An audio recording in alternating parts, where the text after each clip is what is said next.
Jepsen, whoever did this music, give them a raise.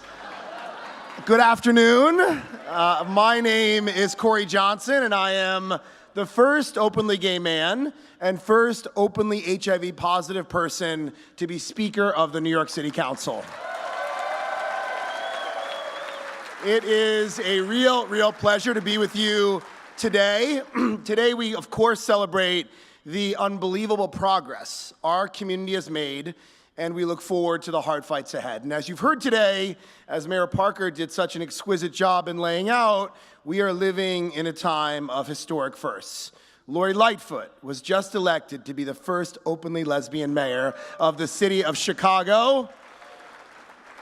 Who loves Pete Buttigieg? He is running, of course, to be the first openly gay president of the United States. And if things work out in the way I hope they do, in 2021, I'll be running to be the first openly gay mayor of the city of New York. Now, none of that, and certainly not the last one, seemed remotely possible even 20 years ago.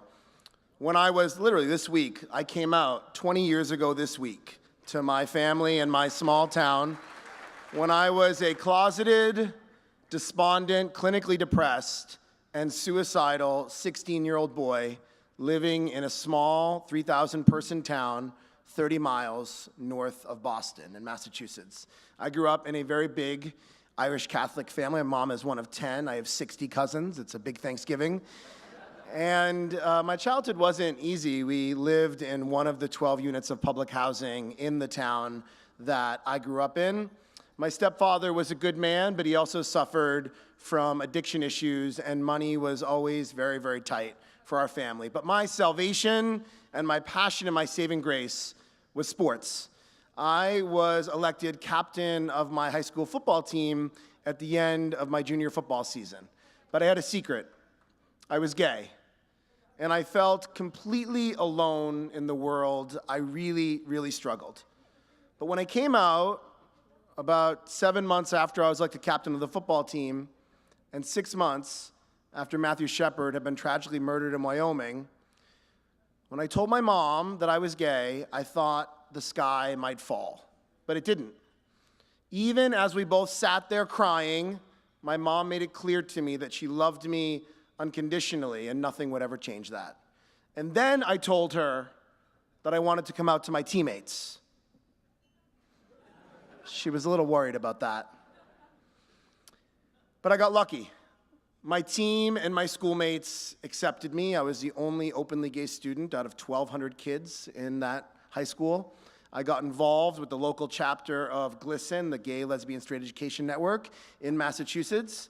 And about a year after I had come out, I spoke at a local GLSEN conference at Tufts University, and I got a little award, and the local LGBT paper called Bay Windows wrote a cute little story. And 2 days later, my mom was making dinner, and I was sitting at the kitchen table, and the phone rang, and my mom picked up, and she said hello, and this very nice reporter says, "Hi, my name is Bob Lipsyte. I'm a sports reporter for the New York Times." And my mom said, "What's the New York Times?" And she wasn't joking.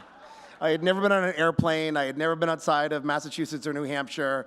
And about 3 weeks later, a photo of me in my football uniform landed on the front page, A1, of the New York Times on my 18th birthday.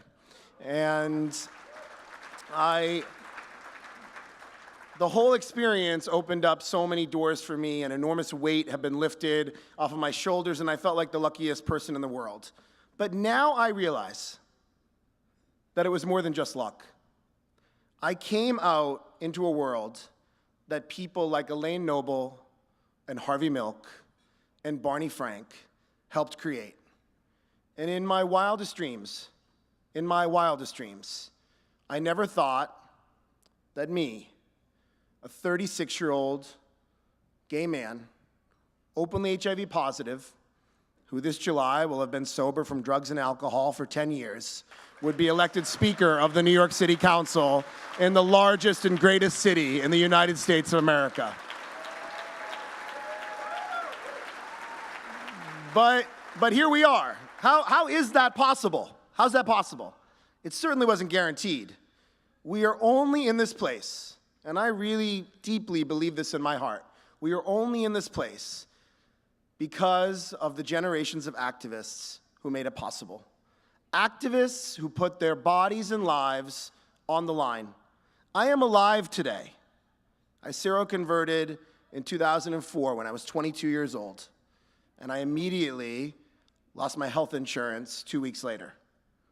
The ACA didn't exist. You could still reject people for pre-existing conditions. But I am alive today. I had access to life-saving medication because Peter Staley chained himself to the balcony of the New York Stock Exchange and demanded access to antiretroviral drugs. Because Ann Northrop helped shut down St. Patrick's Cathedral.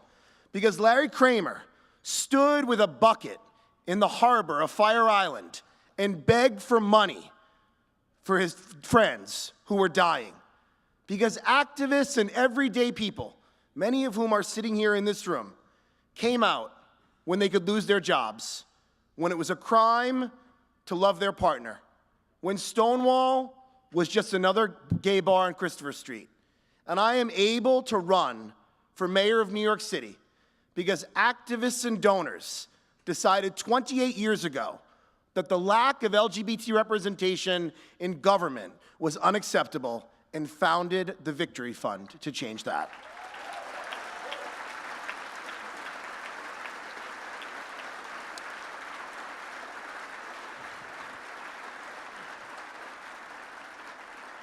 Theirs are the shoulders that we stand on. Theirs are the shoulders that I stand on.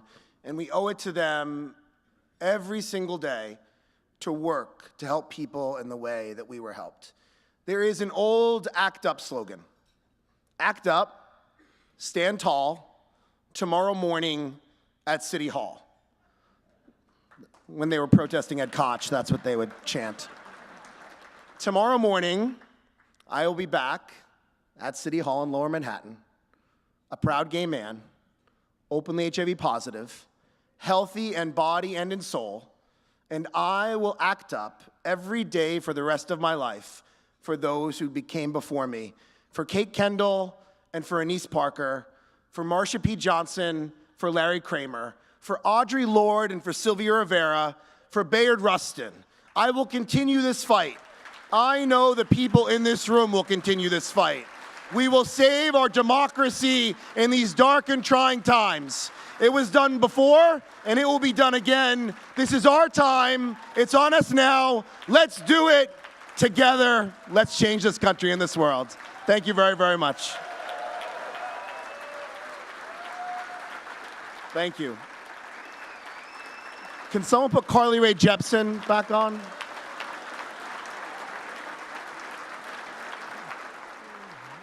You can stop. I'm not standing here for the applause, though that's like a Gaga song. I have to really close with this, and I want to thank you all for being here today and for your incredible support of the Victory Fund. As has been said many times, especially by Mayor Parker, we have big races in 2019. And we can achieve more historic firsts, and we can move equality forward. In my campaign that I just announced 2 months ago, I vowed to not take contributions of more than $250 a person, even though the legal limit is $2,000. We have to rely on the grassroots nature of fundraising, and the Victory Fund relies on that. The power of many is why I'm asking everyone in this room, if you're still sitting here and you're at the table, please pick up the pledge card that's on your table. If you're inspired by what you heard today, hold up the pledge card, pick it up, hold it up, and please contribute what you can to ensure that the Victory Fund has the resources it needs to support LGBTQ candidates in 2019 and beyond. We collected a lot of money. I don't know how much money. Doesn't tell me how much money, but a lot of money when future Mayor Justice was on stage, which is incredible.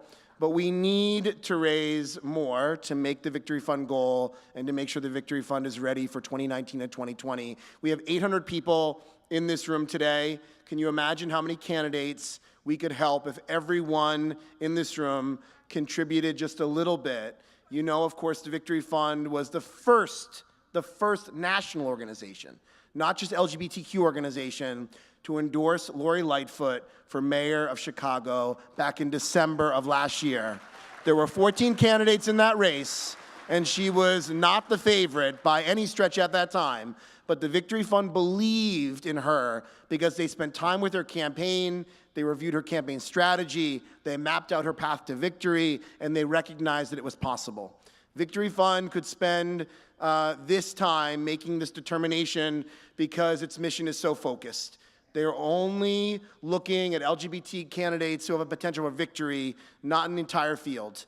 So Victory Fund recognized that if they gave her the crucial early endorsement and the support she needed, she would be victorious, and she was. So all of us here today, Victory Fund could not have been an early supporter of Lori Lightfoot if it wasn't for all of you in this room who have been early supporters of the Victory Fund. And the more we contribute today, the more the Victory Fund can invest in LGBTQ candidates like Mayor-elect Lightfoot, and you all could be the difference between a win or a loss on election night. We need to make historic firsts.